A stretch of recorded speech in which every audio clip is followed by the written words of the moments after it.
Right, lads, Tin and Tina, or Tin y Tina to its original Spanish audience, a Netflix adaptation of a short film of the same name from 2013, of which I can't find any trace, which is a bit of a shame, as I'd have loved to see it and make comparisons.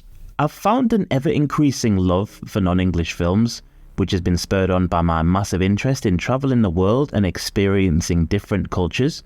So if you've ever wondered why I pick these kind of films, now you know.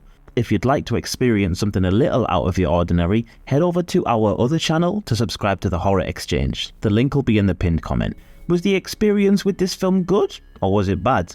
Let me give you my honest opinions and thoughts, but first, before you continue, you have to know there will be spoilers ahead. The film initially did interest me mainly for the appearance of Jaime Lorente, who was absolutely unbelievable in Money Heist. I thought it exciting to see what he could do when given a horror plot to run through.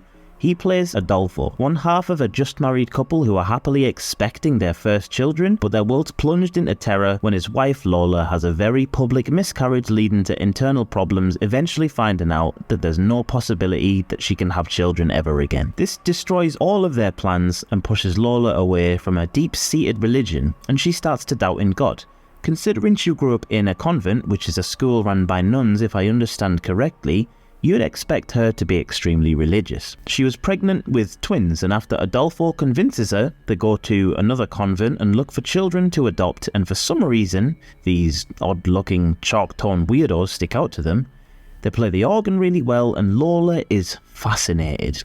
Adolfo is weirded out a little, but they go ahead with the adoption, and things just start off so weird, so bizarre. The kids bring home a Bible, and they are literally obsessed with it. They read it every night. They play a weird game where they have to read a Bible verse and then Lola has to search for them. I just don't get it. They put crucifixes up in all of the halls and are just overly religious. I guess this is a bit odd, but nothing to go mad over. They have been in a super religious school for the past 7 years. But the worst comes when the family dog's being a little bit too loud. So these two children drug it, stab it, and dismember it right before crying to their new parents that the dog won't wake. Adolfo's really forgiving.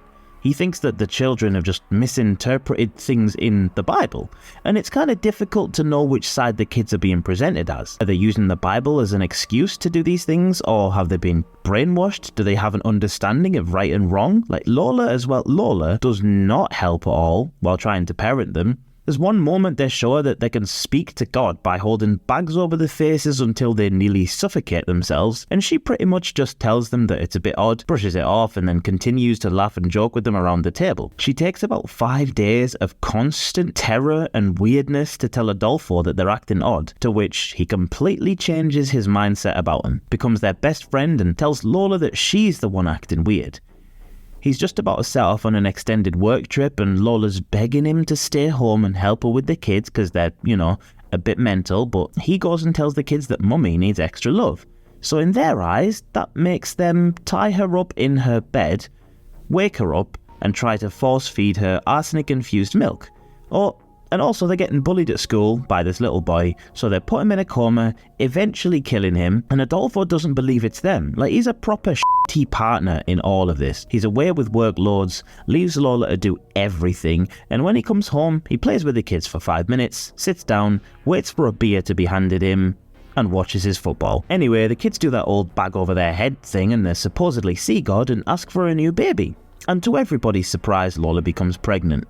And I'm absolutely sure that this woman is about 4 months pregnant when the children stress her out so much that her waters break and she gives birth to this 100% 1-year-old baby. When they get back home, Lola's doing the typical 80s mother routine, handing beers and beers and beers to Adolfo, looking after the baby, doing the feeding, doing the laundry, tidying the house, and doing everything else, when Tin and Tina sneak in, grab the baby, and try to secretly baptize him by dipping him upside down in the pool forever. Adolfo, who is next to the pool, has absolutely no idea what's going on. Lola eventually sees what's going on after the baby's been in the water for 2 minutes. She grabs the baby and luckily saves him.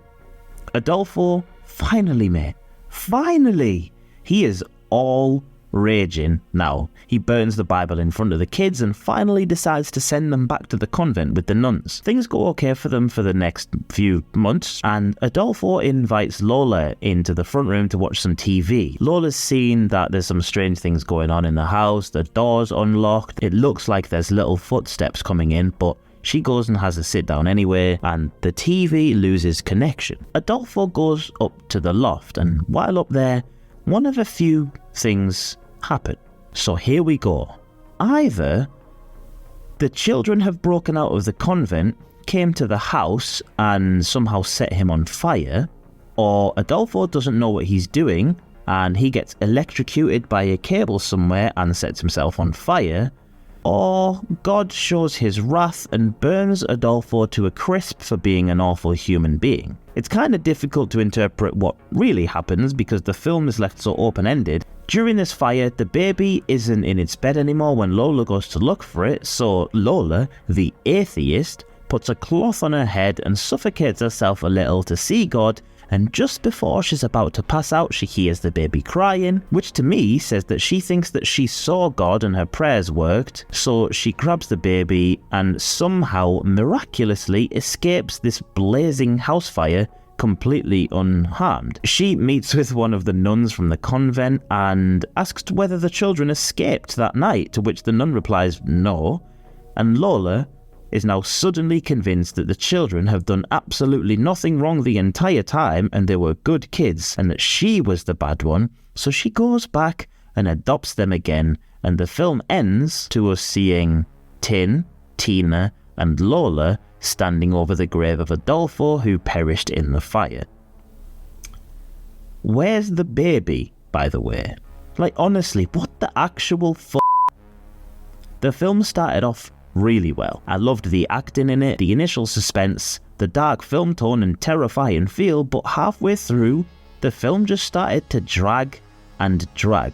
Like, I expected it to turn and jump into some sort of supernatural horror, but nothing happened, and it was just a slow, tense movie that led to a nothing end. I think this is one of those films that you're meant to be confused. The director meant for us to be uncertain and unable to answer certain questions, but it just didn't work for me, especially that end scene. It made me super disappointed, and I know it's probably left things open for a secondary film, but I really hope they don't make a secondary film because I don't think I could be any more disappointed than I was for this. To break it down, I do think that the kids were evil, like pure evil, and that the convent played a massive part in that evil. They understood the manipulation they were doing, and I think that they set up all along to get rid of Adolfo and either use their mother as some sort of religious sacrifice or a vessel for something. I'm sure that there'll have been some foreshadowing, but I'm not Connor, so I didn't manage to see it all. It was a good concept in my opinion, but it was odd and pointlessly confusing, executed quite badly in the end as well. It did remind me a little bit of Goodnight Mommy, which was a miles better film. Tin and Tina seems ridiculously lengthened, so if anyone knows what I can get hold of the original short film, let me know in the comments, as I'd love to watch it. Even though the tagline for it was Tin and Tina are not eating their puree tonight, it's left me a little bit inquisitive. And I hope you're inquisitive too. If you are, don't forget to take a look at Horror Exchange and subscribe to this channel as well. Catch you next time.